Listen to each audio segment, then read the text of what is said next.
আলহামদুলিল্লাহ, আল্লাহ তাআলার মেহেরবানি থেকে করুণা করে, দয়া করে, মায়া করে, মহব্বত করে এই সাপ্তাহিক তাফসীরুল কোরআন মজলিসে আসার বসার তৌফিক দান করেছেন। অন্তর থেকে সকলেই কালিমাতুশ শুকর আদায় করি আলহামদুলিল্লাহ। সূরাতুল বাকারার শুরুর দিকে মুত্তাকিনদের ৫টি গুণাগুণ নিয়ে আলোচনা চলছিল। ৩টি গুণের ব্যাপারে বিস্তারিত আলোচনা আপনারা শুনেছেন। প্রথম নম্বর গুণ, মুত্তাকি হলেন তারা গায়েবের প্রতি বিশ্বাস রাখে যারা। দ্বিতীয় নম্বর গুণ, মুত্তাকি হলেন তারা নামাজ কায়েম করেন যারা। তৃতীয় নম্বর গুণ, মুত্তাকি হলো তারা আল্লাহর রাস্তায় খরচ করে যারা। চতুর্থ ও পঞ্চম নম্বর গুণ নিয়ে আজকে আলোচনা হবে ইনশাআল্লাহ। চতুর্থ নম্বর গুণ, মহান আল্লাহ রাব্বুল আলামিন বলেন, ওয়াল্লাযীনা ইউমিনুনা বিমা উনজিলা ইলাইকা ওয়া মা উনজিলা মিন ক্বাবলিক। ওই সমস্ত ব্যক্তি যারা আপনার নিকট যেই কিতাব নাজিল করা হয়েছে সেই কিতাবে বিশ্বাসী এবং আপনার পূর্ববর্তীদের ওপর যে কিতাব নাজিল করা হয়েছে সেগুলোতেও বিশ্বাস রাখে। রাসূলুল্লাহ সাল্লাল্লাহু আলাইহি ওয়াসাল্লামের কাছে যে কিতাব নাজিল করা হয়েছে সেই কিতাবের নাম হলো আল কোরআনুল কারীম। আল কোরআনুল কারীম।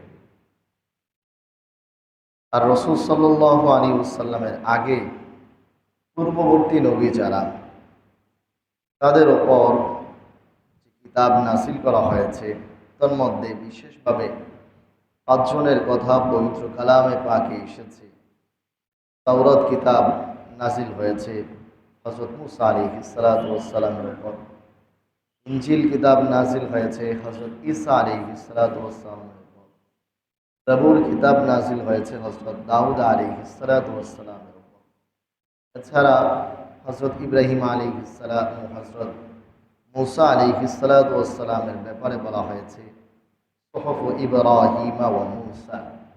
ইব্রাহিম আলাইহিস সালাতু ওয়াস সালামের সহিফা এবং মূসা আলাইহিস সালাতু ওয়াস সালামের সহিফা। অন্যান্য নবীদের উপরও কিতাব এসেছে, তবে কিতাবের নির্দিষ্ট কোনো নাম কোরআনে কারীমে আসেনি। তো অন্য নবীদের উপর যে কিতাব এসেছে সেগুলোকে আমরা সহিফা বলতে পারি। আর বিশেষভাবে যে 4টি কিতাব কোরআনে কারীমের মধ্যে এসেছে তার মধ্যে প্রথমে কোরআনুল কারীম, তাওরাত, জবুর, ইনজিল, এই 4টি কিতাব কোরআনে কারীমের মধ্যে বিশেষভাবে উল্লেখিত হয়েছে। আল্লাহ রাব্বুল আলামিন বললেন যে মুত্তাকি হলো তারা যারা কোরআনে বিশ্বাসী এবং কোরআনের আগে অন্যান্য নবীদের উপর যে কিতাব, চাই সেটা সহিফা হোক অথবা বড় কোনো কিতাব হোক, যেই কিতাবই হোক, অন্যান্য নবীদের উপর যে কিতাব নাজিল হয়েছে ওই কিতাবে বিশ্বাসী তারা হলো মুত্তাকি। কোরআনে কারীমের উপর ঈমান আনার অর্থ কি? কোরআন এটা আল্লাহ তাআলার কালাম, আল্লাহ তাআলার কথা।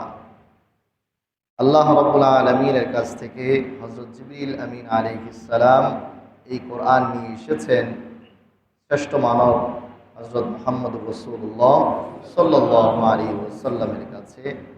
23 বছরে ধীরে ধীরে স্তর বাই স্তর এই কোরআন নাজিল হয়েছে। এই কোরআন হলো মানুষের জন্য সংবিধান। এই কোরআনের মধ্যে যে হালাল বিষয়গুলো আছে সেগুলোকে হালাল মনে করা এবং সেগুলোকে পালন করে যাওয়া, কোরআনের মধ্যে যত হারাম বিষয় এসেছে সেগুলোকে হারাম মনে করা এবং সেগুলো থেকে বিরত থাকা, সর্বোপরি কোরআনকে শ্রদ্ধা করার, সম্মান জানানো, কোরআনকে পবিত্রতার সাথে স্পর্শ করা ইত্যাদি, এগুলোই হলো কোরআনের উপর ঈমান আনার অর্থ। কোরআনের আগে অন্যান্য নবীদের ওপর যে কিতাব নাজিল হয়েছে সেগুলোকে বিশ্বাসের অর্থ কি? সেগুলোকে বিশ্বাসের অর্থ এটা না যে ওই কিতাবের মধ্যে যা হালাল করা হয়েছে সেগুলোকে হালাল মনে করা, ওই সব কিতাবের মধ্যে যেগুলোকে হারাম করা হয়েছে সেগুলোকে হারাম মনে করা, ওইটা না।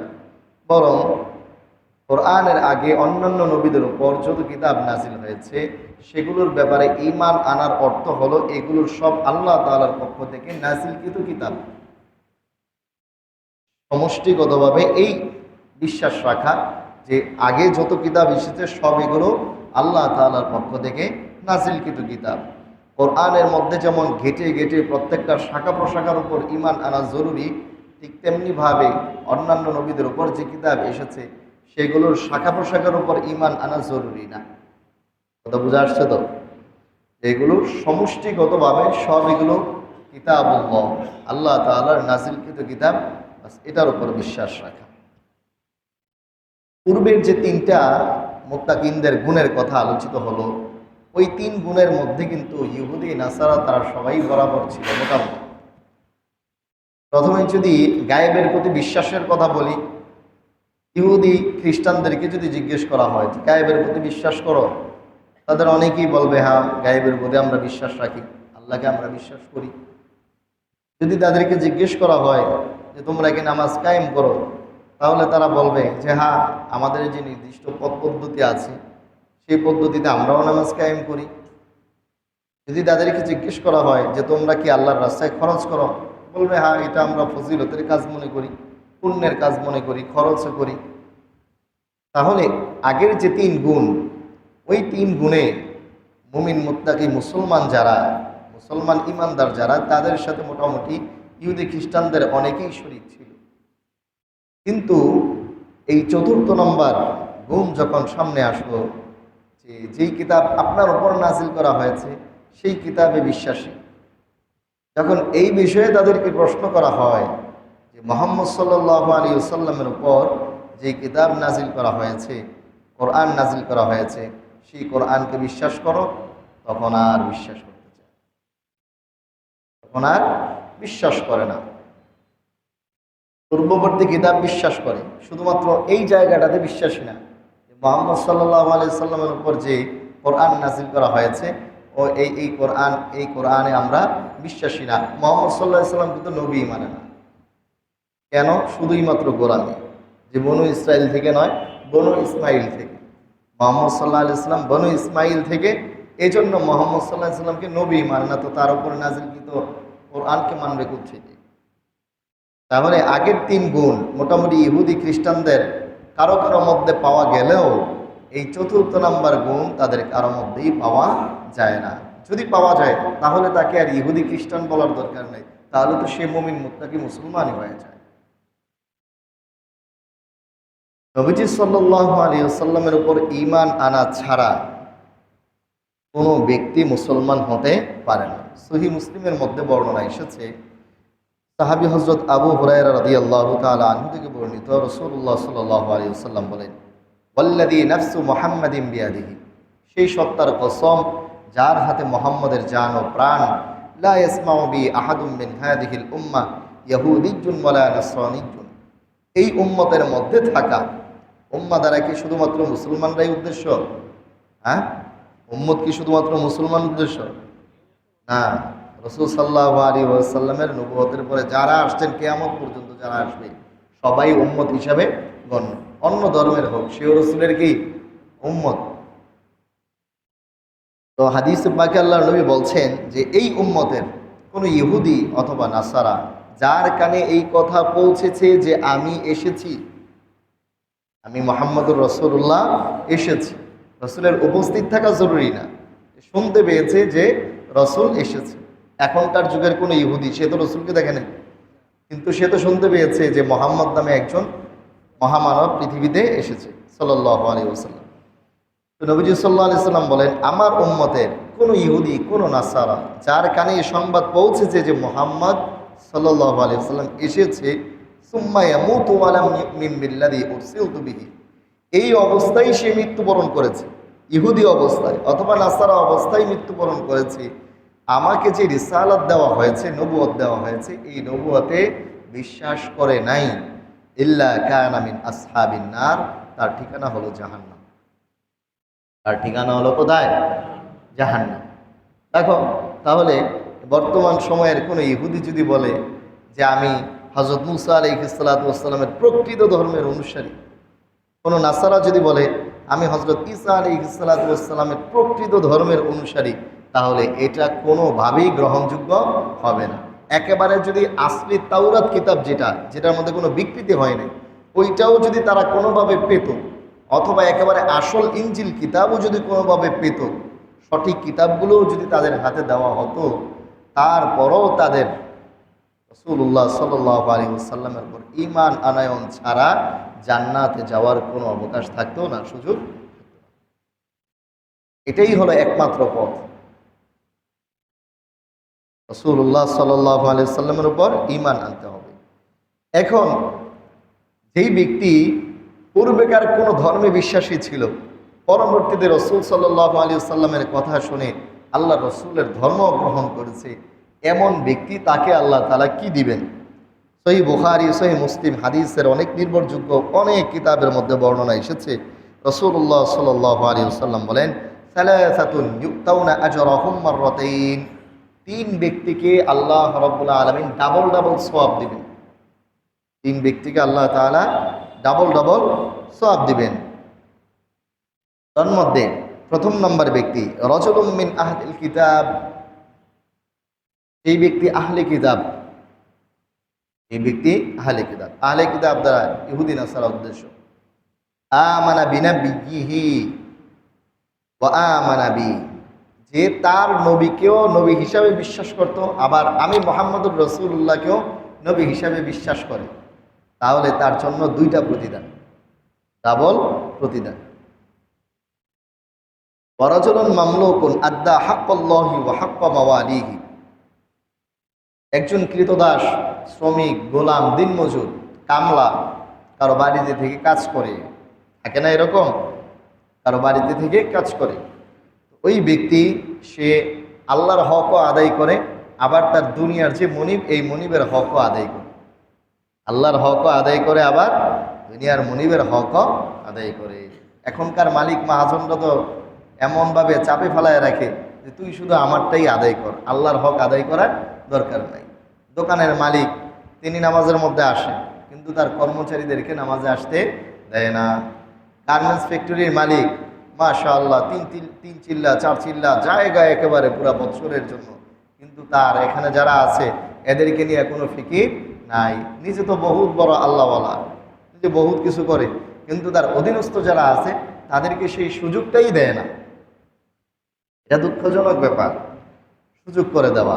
এগুলো আর কত বলবো যে বরকত আল্লাহ তাআলা, বরকত তো আল্লাহ তাআলার কাছ থেকে চেয়ে নিতে হবে। বরকত কি আমার চেষ্টায় কি আমি বরকত বাড়াইতে পারবো? আল্লাহ তাআলা যদি না দেয়।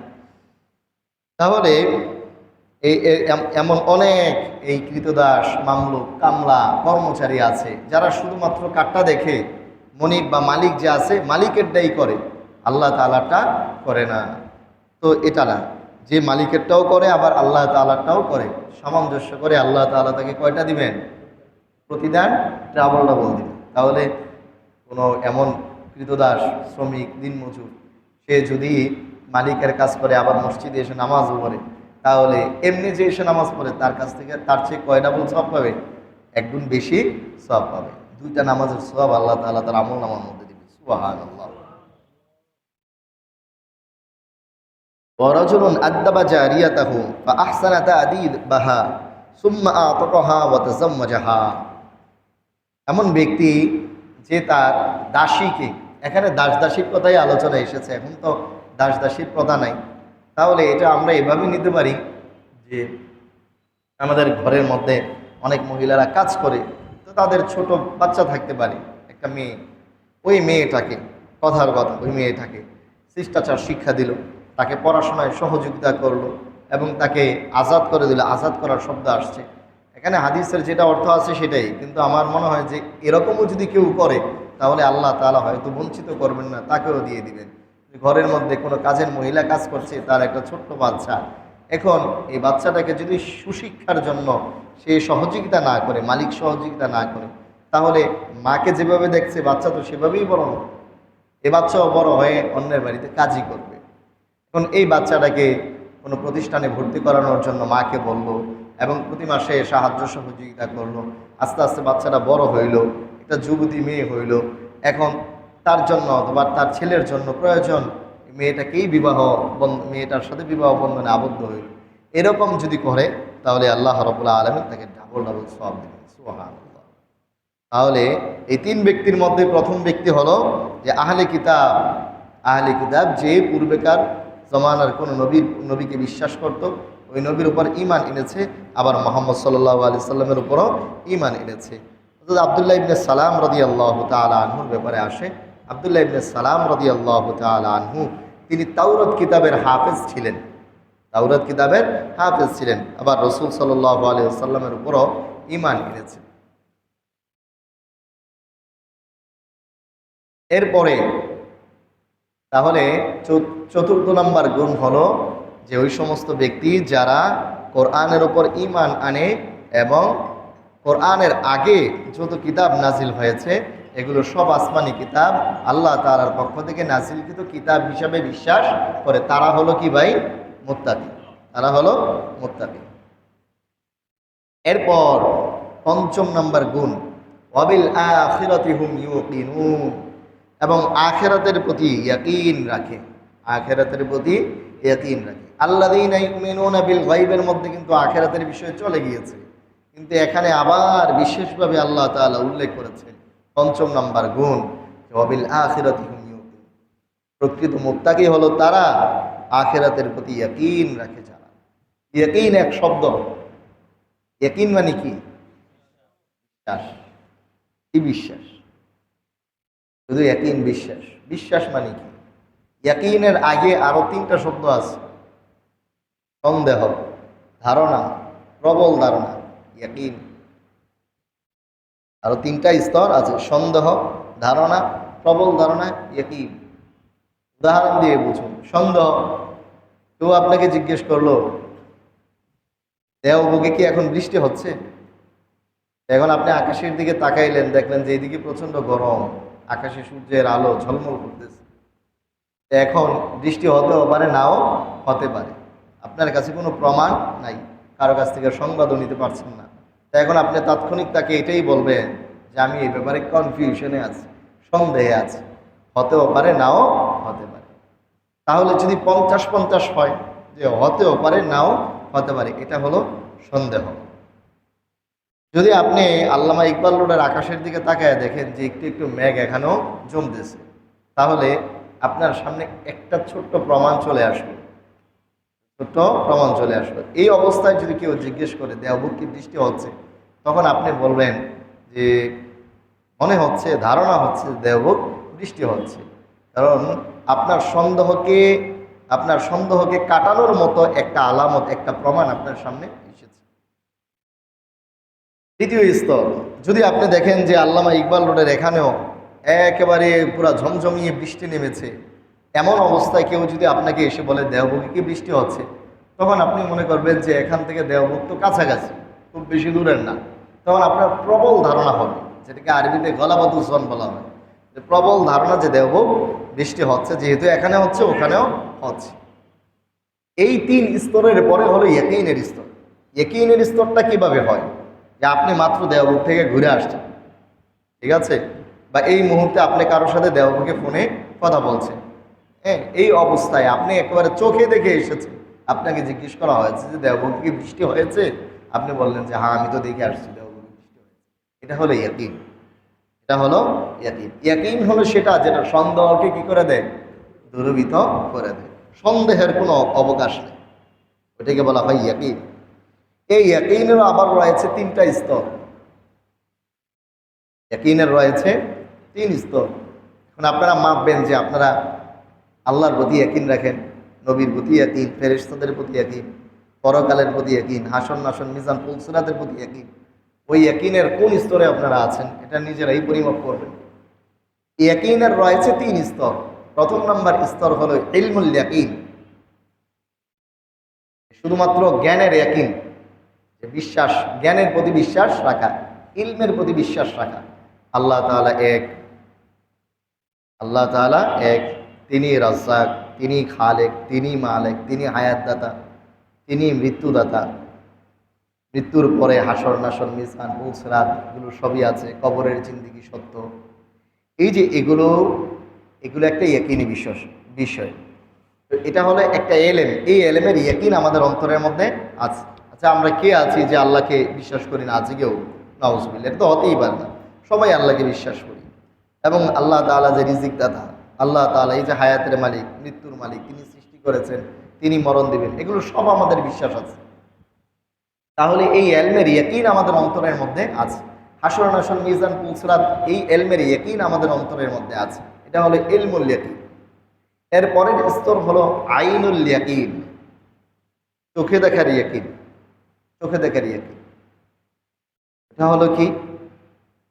চোখে দেখা। ইলমুল ইয়াকিন যার যত গভীর হবে, যার যত বেশি হবে, আইনুল ইয়াকিন তার জন্য ততটা সহজ হয়ে যাবে।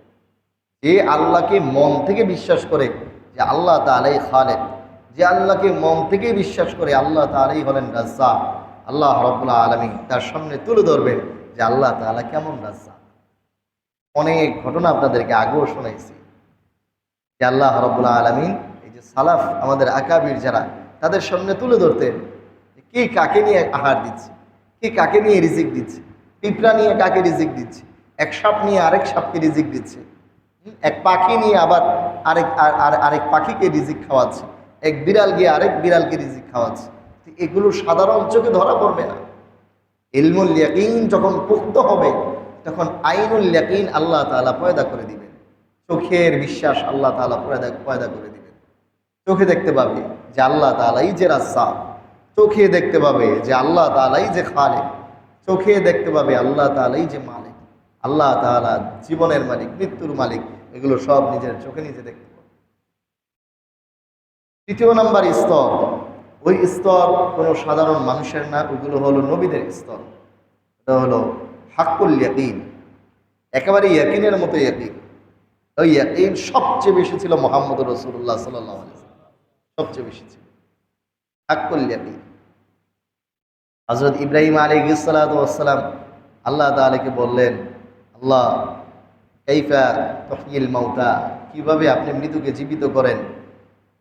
তখন আল্লাহ তাআলা প্রশ্ন করেছেন, আওয়ালাম তুমিন, হ্যাঁ তুমি বিশ্বাস করো না আমি যে মৃতকে জীবিত করি? তো বলছে যে আল্লাহ বিশ্বাস করি, ওয়ালাকিন লিয়াতমাইন্না কলবি, এমনি মনটা চাইলো আর কি জানতে, মনের একটা প্রশান্তির জন্য আপনাকে জিজ্ঞেস করেছি। বিশ্বাস করবো না এটা কোনো কথা হয়? তো নবীরা, আল্লাহ রাসূল সাল্লাল্লাহু আলাইহি ওয়াসাল্লাম তো জান্নাত জাহান্নাম দেখেছেন, আল্লাহ তাআলার সাথে কথাবার্তা বলেছেন এবং কাছাকাছি গিয়ে কথাবার্তা বলেছেন। যতটা কাছে আল্লাহ রসুল গিয়েছেন, ততটা কাছে তো কোনো নবী যেতে পারেন না। কাবা কাউসাইন, কতটা কাছাকাছি চলে গিয়েছে।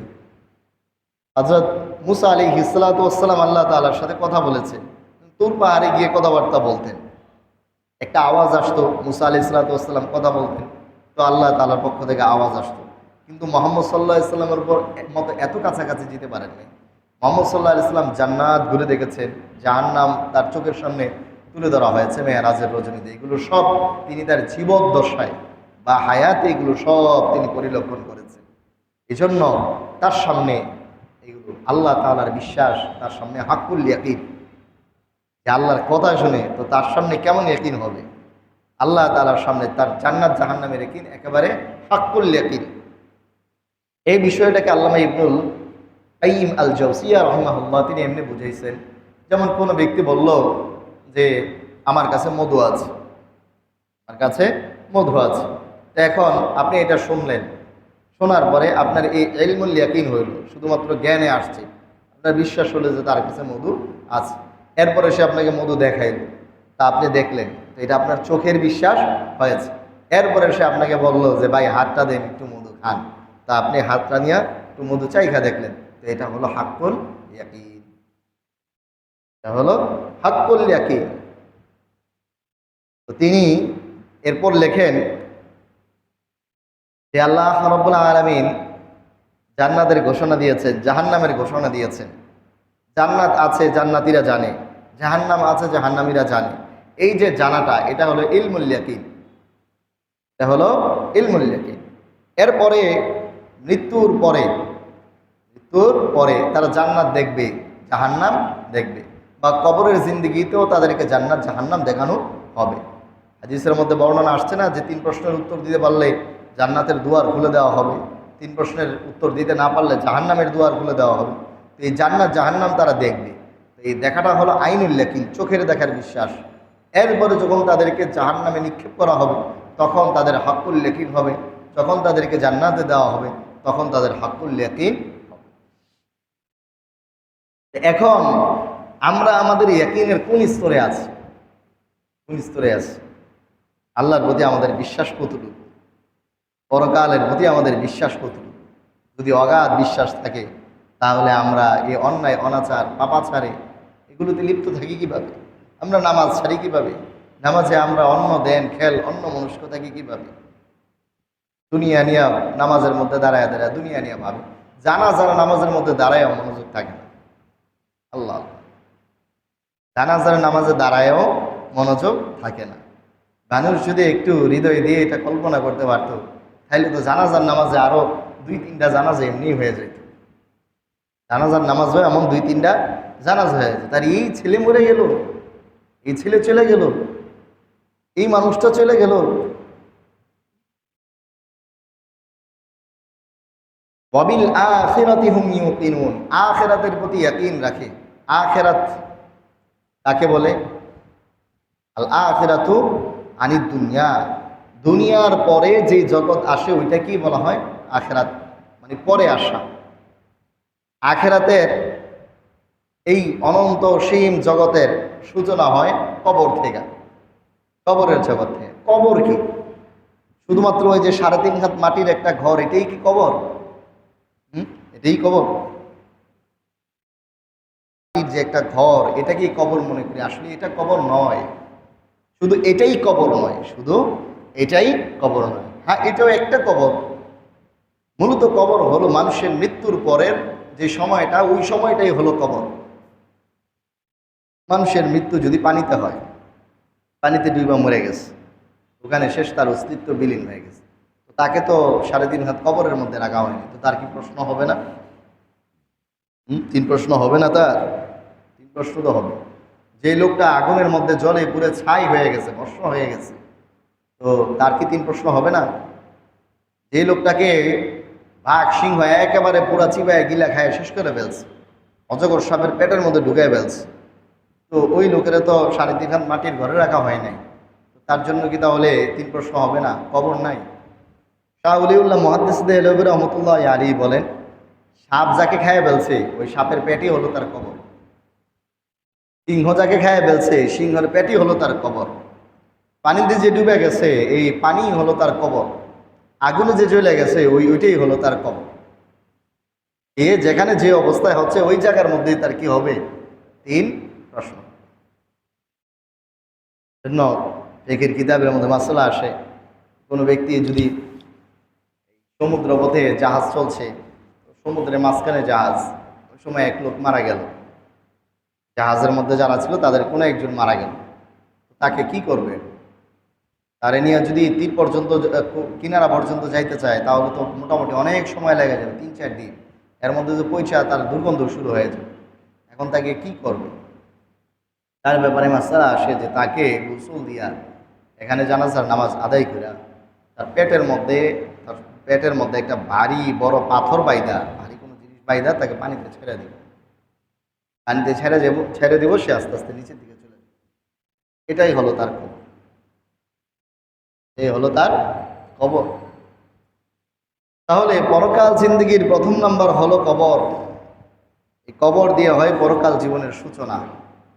কবর ইম্মা রাউদাতুম মিন রিয়াজিল জান্নাহ আও হুফরাতুম মিন হুফারিন নার, হয়তো কারোর জন্য হবে জান্নাতের বাগান, কারোর জন্য জাহান্নামের গর্ত। কবর থেকে হলো সূচনা। জন্য কবরের প্রতি, পরকালের প্রতি ইয়াকিন বিশ্বাস তার বেশি হবে। দুনিয়ার সাথে সম্পর্ক যার কম হবে, দুনিয়ার সাথে যার সম্পর্ক যত বেশি হবে, এই পরকালের প্রতি ইয়াকিন বিশ্বাস তত কমে যাবে। এটা হলো মৌলিক কথা। এখন কথা হলো যে তাহলে কি অর্থ কামানো বন্ধ করে দিব? টাকা পয়সাটা কি আল্লাহ তাআলার নিয়ামত না? অবশ্যই নিয়ামত। কার জন্য নিয়ামত? এসি কি আল্লাহ তাআলার জন্য নিয়ামত না? অবশ্যই নিয়ামত। কার জন্য নিয়ামত?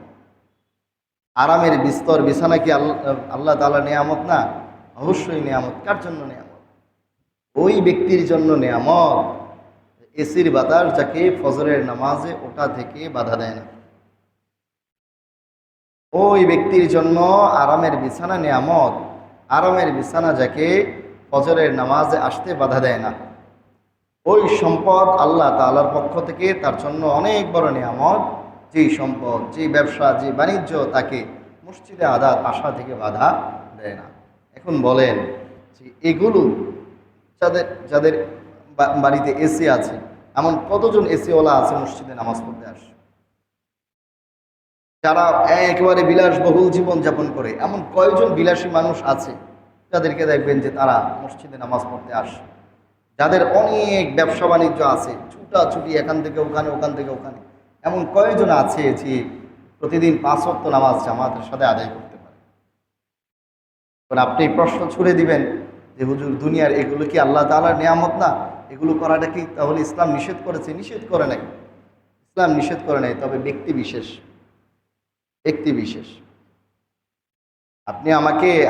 আমি নিজেদেরকে নিজেরা যাচাই বাছাই করতে হবে যে আমি কতটুকু অর্থ কামালে পরে আল্লাহকে ভুলি না, কতটুকু অর্থ কামাইলে পরে আমি পরকালকে ভুলি না, আমার পরকালের অনন্ত অসীম যাত্রাকে ভুলি না, কতটুকু ব্যবসায় জড়াইয়া গেলে পরে আমি আমার পরকালের যাত্রাকে ভুলি না।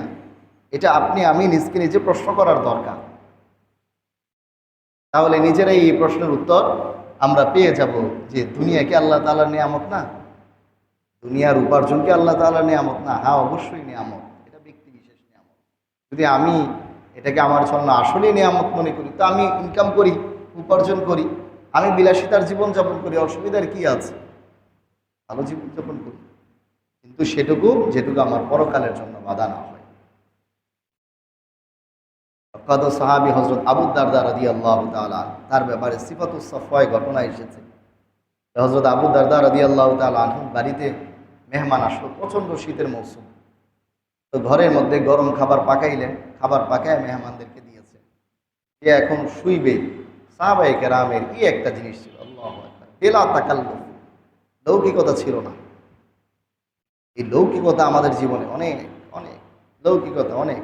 পেটের মধ্যে ক্ষুধা থাকা সত্ত্বেও বলি যে খাবো না, পেটের মধ্যে প্রচণ্ড ক্ষুধা, তারপরেও বলি যে খাবো না, অযথাই। এটা একটা অহংকার, এটা একটা লৌকিকতা আর কি।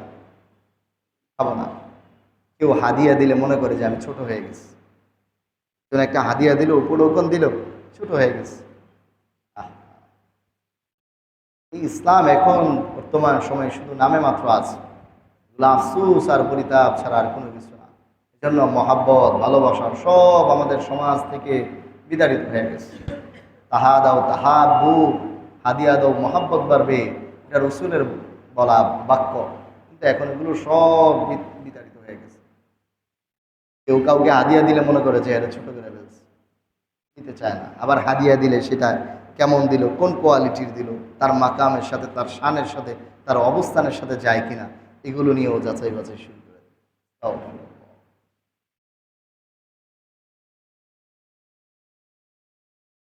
হযরত আবু দারদা রাদিয়াল্লাহু আনহু, হযরত যায়েনব রাদিয়াল্লাহু তাআলা আনহা সম্ভবত রাসূলুল্লাহ সাল্লাল্লাহু আলাইহি ওয়াসাল্লামকে জিজ্ঞেস করেছেন, ইয়া রাসূলুল্লাহ, আমাকে কেউ খাবারের দিকে ডাকলো, আমার পেটে ক্ষুধা আছে, এখন আমি লজ্জায় যদি বলি যে আমি খাবার খাবো না, তাহলে কি মিথ্যা হবে?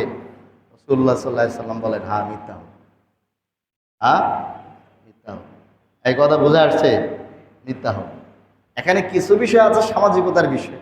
এখন ওই বেচারা খুব ক্ষুধার্ত, এতটুকু খাবার নিয়ে বসছে, এখন ওই খাবার নিয়ে আপনাকে লোকশরম, চক্ষু লজ্জায় আপনি সামনে আসছেন, ডাকছেন, এটা তো আপনি বুঝতে পারছেন। তখন আপনি বললেন যে না ভাই, পেট ভরা, আপনি খান। এটা কেন? ওই ভাইকে ইচ্ছার, তাকে প্রাধান্য দেওয়ার জন্য, যে না এটা অল্প খাবার, তার পেটটা ভরতে হবে এটা। অথবা এরকম সৌজন্যতা বোধ এরকম হতে পারে যে একটু বসে একটু খাবার নিয়ে, যে আলহামদুলিল্লাহ ভাই খাইছি, শরীক হইলাম আপনাদের সাথে, এটা হতে পারে।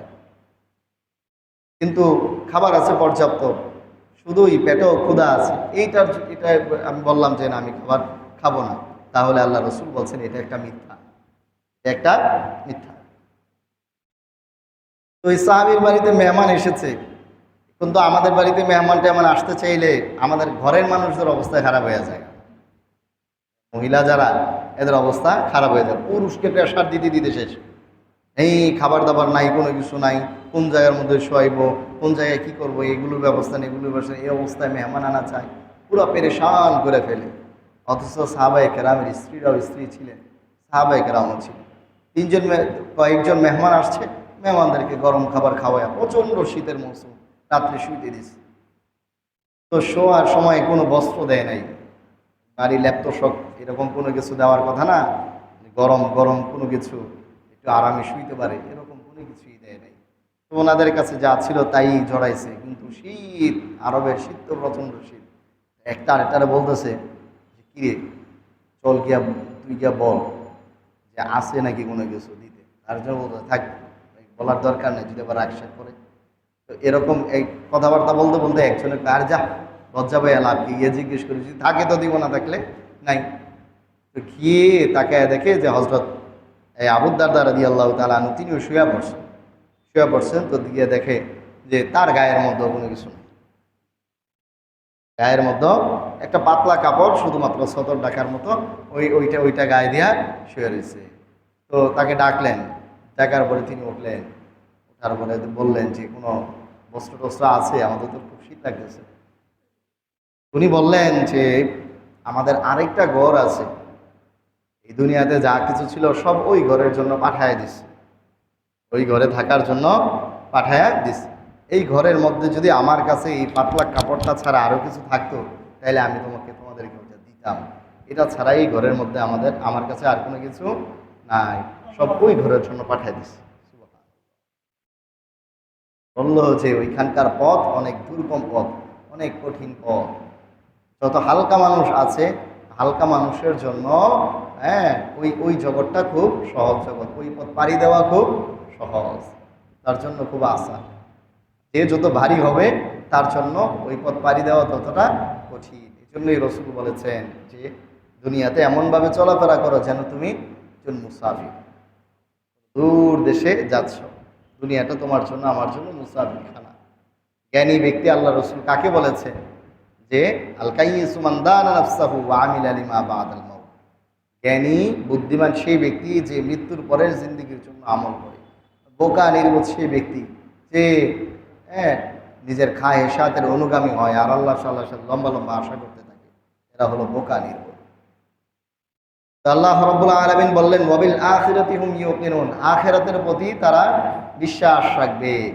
একেবারে মৃত্যুর জিন্দেগি থেকে নিয়ে মৃত্যুর পরের জিন্দেগি, হাসর নাসর, মিজান, কুল সিরাত এবং তার পরবর্তী জান্নাত জাহান্নাম, এই যত বিস্তারিত বিবরণ আমরা উলামায়ে কেরামের মুখে শুনি, আমরা বিভিন্ন বই পুস্তকে পড়ি, এই সমস্ত বিবরণ জেনে বুঝি সেগুলোর উপর ইয়াকিন ও বিশ্বাস রাখা।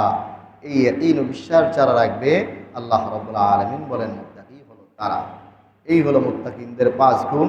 প্রথম নাম্বার গায়েবের প্রতি বিশ্বাস রাখা, দ্বিতীয় নাম্বার নামাজ কায়েম করা, তৃতীয় নাম্বার আল্লাহর রাস্তায় খরচ করা, চতুর্থ নাম্বার কোরআন ও পূর্ববর্তী কিতাবে বিশ্বাস করা, পঞ্চম নাম্বার আখিরাতের উপর বিশ্বাস রাখা। এই 5টা গুণ হলো মুত্তাকিনদের গুণ। এই 5 গুণ যাদের রয়েছে তাদেরকে আল্লাহ তাআলা একটা বিরাট পুরস্কার দিবেন সামনের সপ্তাহে ইনশাআল্লাহ। সেই পুরস্কার